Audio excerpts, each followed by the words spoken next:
Antônio Galvão chegando com mais um vídeo para o canal Pilastra da Verdade. Pilastra da Verdade.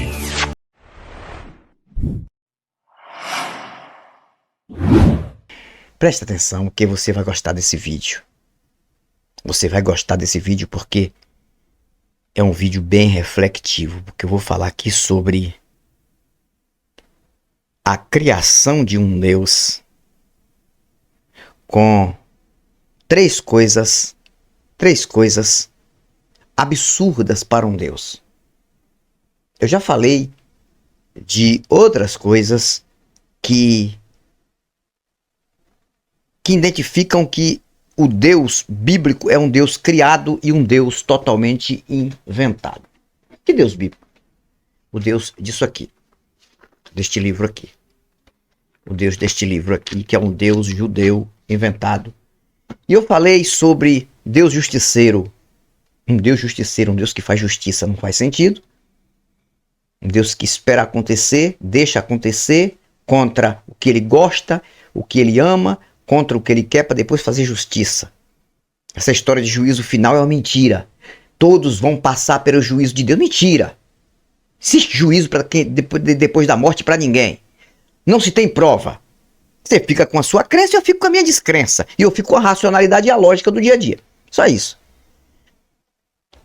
Ainda não são as três coisas que eu vou falar aqui, não. Eu estou dizendo, antes de falar o que eu vou falar, que eu falei de algumas coisas.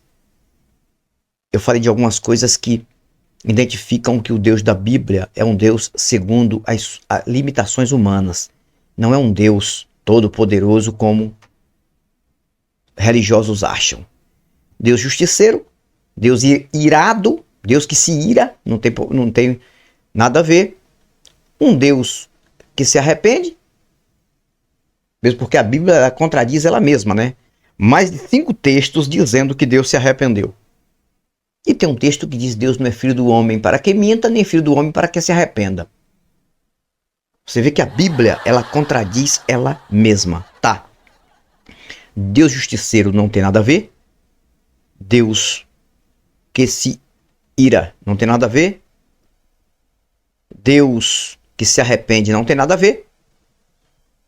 E também um Deus que é vingativo, que se vinga de algo que ele poderia ter evitado. Observe. Mas eu vou falar de três coisas, de mais três coisas agora, que não tem nada a ver com Deus. Vocês observam que são várias características que identificam que este Deus é uma mentira mental. Primeiro, um Deus egoísta.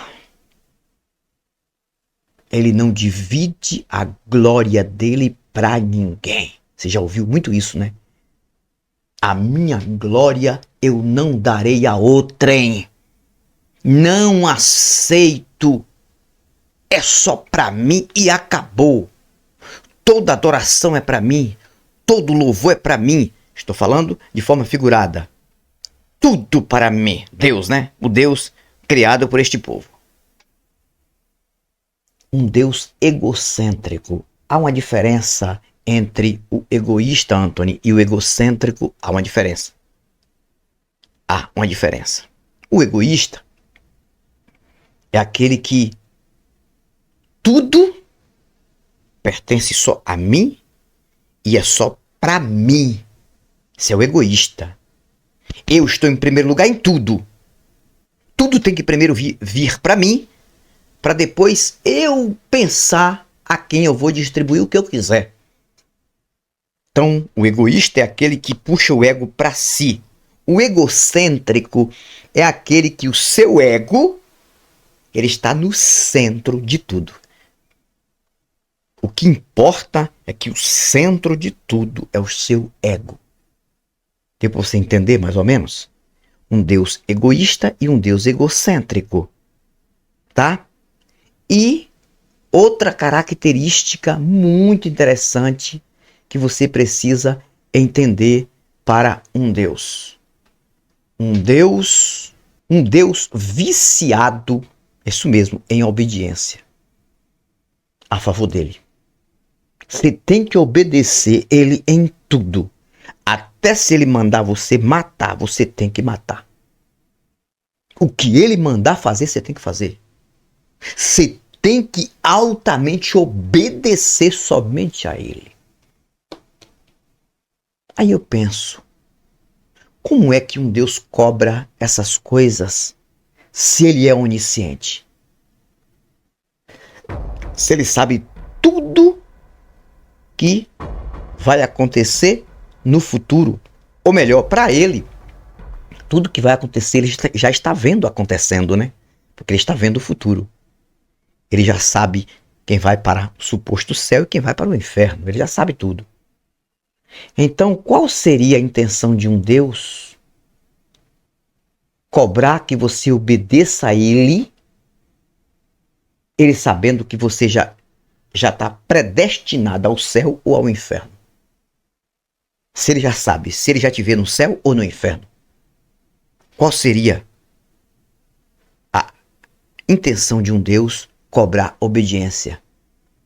Por que um Deus onisciente te cobra oração? Hein, religioso? Parou para pensar? Crente. Deus cobra que você ore todo o tempo. Orar para quê? Se ele já sabe o que você vai pedir antes de você pedir. Não é assim que você pensa? Ele sabe que você vai pedir aquilo. Para ele você já pediu. Aí você tem que pedir de novo. Você tem que fazer sua parte. Tem que ir lá e falar aquilo que ele já sabe que você já falou no futuro para ele. Vocês entenderam que essas coisas identificam que este Deus é algo criado da mente humana? É algo sem nenhum fundamento, sem nenhuma lógica? E esquece de que esta vida, ou esta existência de tudo, é algo tão somente sem explicação. Que por mais que o ser humano viva na Terra e por mais que ele estude, por mais que a ciência está sempre na frente de toda e qualquer religião, porque vive de pesquisa. Não estou dizendo que a ciência sabe de tudo, não. A ciência vive pelo que estuda e pesquisa e constata. Aquilo que a ciência não constatou, não estudou, não pesquisou, a ciência sai fora. A religião não. A religião quer dar explicação para tudo que nunca estudou e nunca pesquisou. Porque a explicação toda está em um Deus, em um ser supremo. Qual? Quem é? Aí você diz, o meu Deus é o meu Deus, poderoso é o Deus da Bíblia. Qual é a certeza que você tem que o Deus da Bíblia é o Deus poderoso e ele existe em algum lugar? E se for outro? E se não existir nenhum? Já parou para pensar? Aí você perde tempo com essas coisinhas. Por que você perde tempo com essas coisinhas? Porque você não para entender que a sua mente é limitada na tua necessidade física. Você não precisa se preocupar com algo que não está ao seu alcance. Você não precisa se preocupar com isso. E é como diz o Eduardo Marinho, tem algumas coisas do Eduardo Marinho que eu assino embaixo. Tem algumas coisas que ele pensa que eu penso diferente. Mas tem umas coisas que eu assino embaixo. É melhor aceitar a ignorância do que cair no ridículo. Cara, você cai no ridículo tentando explicar um Deus, explicar uma coisa que não tem explicação. Se você observar, a religião é a explicação inexplicável. É uma codificação incodificável. É você tentar dar existência numa coisa que você não sabe. E por isso nasce o livro mentiroso e outros livros sagrados mentirosos. E é por isso que você adora um Deus egoísta, egocêntrico e um Deus viciado em sua obediência. Você obedece a ele ou ele vai te punir. Porque ele precisa que você obedece a ele. Porque a sede dele é a sua obediência. Ele quer que você obedeça. Só que ele já sabe. Olha que coisa. Que você obedecendo ou não, você vai para o céu ou para o inferno. Ele já sabe disso. O Deus que você acredita. Eu estou falando na crença de vocês. Mas se você parar e analisar, você vai entender assim. Não tem sentido, cara. Como é que eu vou adorar um Deus, um ser que eu não conheço quem é? E ele é inexplicável e eu não tenho certeza que ele quer minha adoração. Se eu não tenho certeza que ele quer minha adoração, porque ele é inexplicável, ele não se explica e nem explica nada pra gente, eu posso estar fazendo certo, eu posso estar perdendo meu tempo. Na dúvida, eu prefiro não perder meu tempo. Presta atenção. Aqui é para colocar você para pensar. Aí você começa a pensar. E assim, você que é religioso, que aprendeu que existe um Deus que ele tem ciência de todo o futuro, ciência de todo o passado, ciência de todo o presente. Aí você pensa, cara, ele tem ciência do futuro. Vamos colocar o futuro. Se ele tem ciência do futuro, ele já sabe para onde eu vou. Para ele, eu já estou predestinado. Já existe um destino futuro. Aí você começa a pensar, se realmente para este Deus eu vou para o inferno, para que adianta eu ficar perdendo meu tempo em igreja? Aí você diz, se ele sabe que eu vou para o céu, para que eu ficar perdendo meu tempo se ele já sabe que eu vou para o céu? Aí você começa a pensar e você começa a desconstruir na sua mente. E que você começa a entender que foi algo colocado na sua mente. Foi uma lavagem cerebral e depois uma sujeira cerebral. Seu cérebro foi lavado e sujo com uma substância que não faz sentido. Aí você vai passar o seu tempo todo defendendo quem nunca te defende. Aí você vai debater com um ateu ou com alguém de outra religião e não vai conseguir provar para o ateu nem para alguém de outra religião que o seu Deus existe e é o certo. Porque o seu Deus nunca se apresenta para te ajudar nisso. Aí fica sua crença contra a descrença do ateu. Aí fica sua crença contra a descrença do outro religioso em outra religião e outro Deus. Você nunca parou para pensar isso não? Aí você fica tentando dar uma explicação que não tem explicação. Tem um cidadão aqui, já estou quase encerrando a reflexão, tem um cidadão aqui que ele é assembleiano. Uma igrejinha aqui perto. E ele gosta de vez e outra, eu vou passando, aí ele me dá umas tacadas, né? Ele vem tentando debater comigo. Eu encosto perto para conversar com ele. Ele me trata muito bem, eu também trato muito bem. E ele gosta de fazer umas perguntas sem sentido. Porque religioso só faz perguntas sem sentido. Não tem sentido. Pergunta que não tem fundamento. Aí ele olhou para mim e disse: posso te fazer uma pergunta? Faça. Se você não acredita em Deus, e o que é a vida para você? E o que é a existência de tudo para você?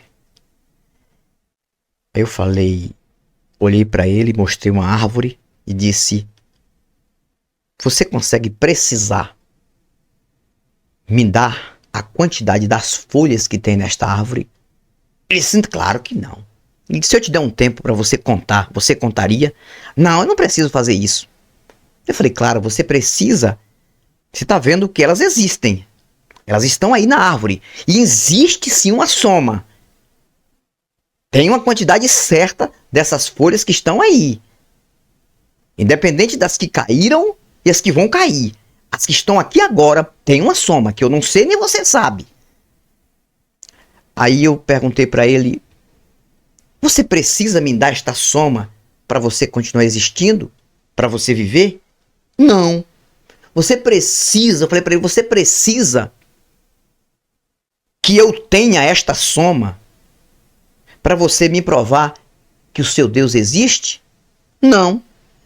A mesma coisa é a vida para mim. Eu não preciso da soma. Eu não preciso de resultados desta vida para eu sobreviver. Eu preciso é sobreviver. Isso eu preciso. Eu preciso lutar pela minha vida, pela vida daquele que está do meu lado. Eu sei que eu preciso me alimentar, senão eu morro. Eu preciso tomar líquido, né? Eu preciso consumir líquido, água principalmente, senão eu morro. E eu preciso me cuidar. Eu preciso ser atento. Eu preciso ter atenção nas coisas. Ser aplicado. Aí eu vou sobreviver mais. É o que eu preciso. Então a única lei que existe fora da lei judicial do nosso país é o cuidado próprio. Só isso. Cuidado próprio, sem prejudicar ninguém.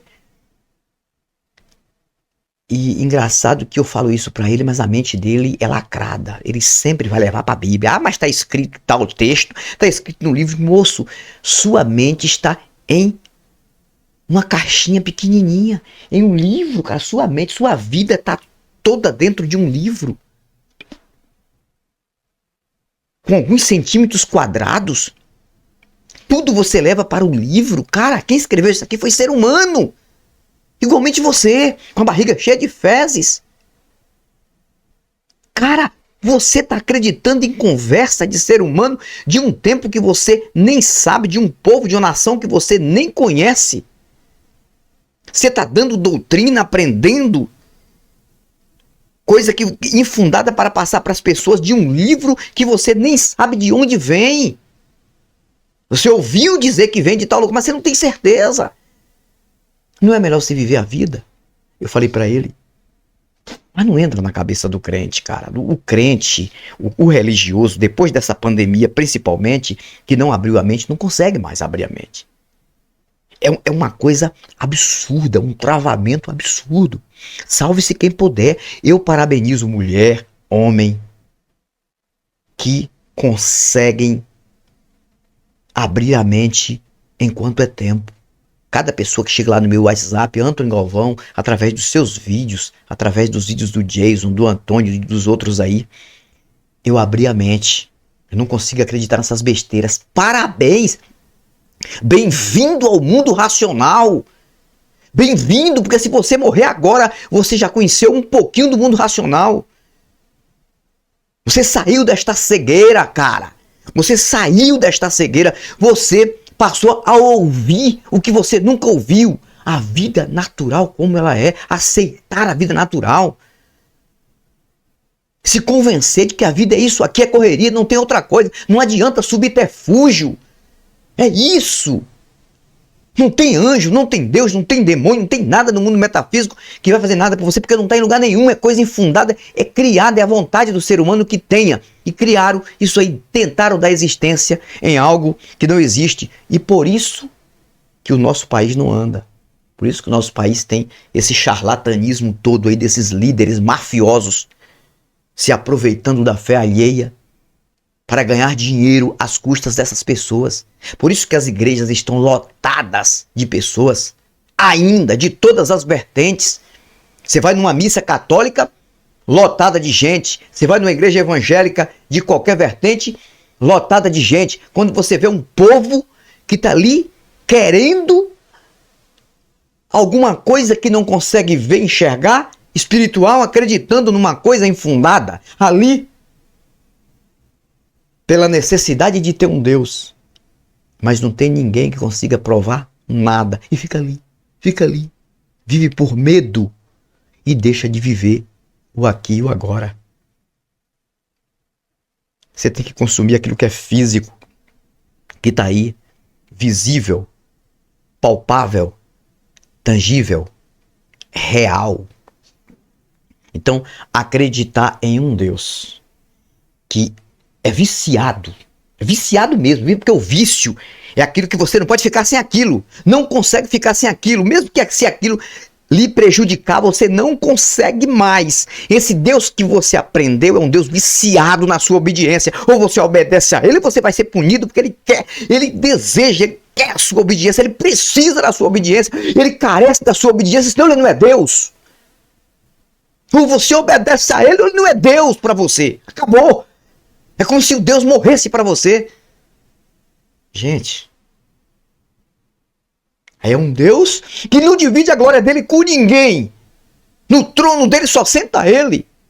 É a mesma coisa na casa que tem aquele pai de família que ele se acha o tal.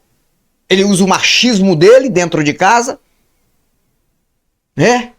E ele acha que a autoridade dele de ser o dono da casa, a melhor cadeira, quem tem que sentar é ele.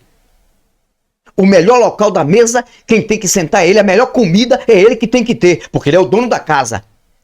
Você gostaria de ter um pai assim? Tudo para ele? Mas o Deus que você acredita é desse jeito. O trono é dele, ninguém senta no trono dele. É ele que senta. É ele que dá as ordens. É ele que... A glória é tudo para ele.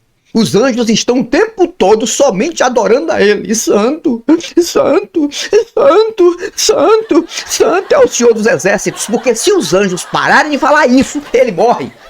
Porque ele é viciado nisso. Ele não pode ficar sem essa droga chamada de adoração para ele. É uma droga para Deus. É a droga de Deus. Ele precisa desta droga. Ele precisa de anjos, de seres humanos o tempo todo. Santo, santo, santo é o Senhor dos Exércitos. Para com isso que não existe, nunca vai existir um Deus assim, rapaz. Você aprendeu errado, viva a sua vida. Ou então você vai ser enganado até o último dia. Eu não tenho nenhum medo de falar o que eu estou falando. Porque eu tenho certeza, se eu estiver errado, existir um Deus, ele não quer um tio, nem um Jota e nem uma mengalha minha para ele. Para que isso? A única coisa que eu acho que ele quer é que eu viva. Quer ou não tá nem aí. Se eu quiser viver ou não, depende de mim. Se eu quiser comer, beber, depende de mim. Se eu quiser fazer o que eu quiser, depende de mim. Ele não carece de nada de mim. Agora, se ele não precisa de nada de mim, eu vou ficar adorando ele pra quê? E o crente, ele está sempre em contradição com esse Deus. Ele diz o tempo todo, Deus não precisa de nós. Nós é que precisamos de Deus. Se Deus não precisa de você, você está na igreja fazendo o quê, rapaz? Fazendo aquilo que ele não precisa? Deixar a mão de ser trouxa, rapaz, vai ver sua vida. Moça, senhor, senhora, um jovem perdendo o tempo dentro de igreja, podia estar cursando alguma coisa. Uma pessoa forte que poderia estar aí lutando pelos seus ideais na área física, fica dentro de igreja acreditando no imaginário. Fico por aqui, Antônio Galvão, Pilastra da Verdade. Espero que você tenha gostado desta reflexão. Fui, mas volto com novos argumentos e novas indagações. Tchau, tchau. Pilastra da Verdade.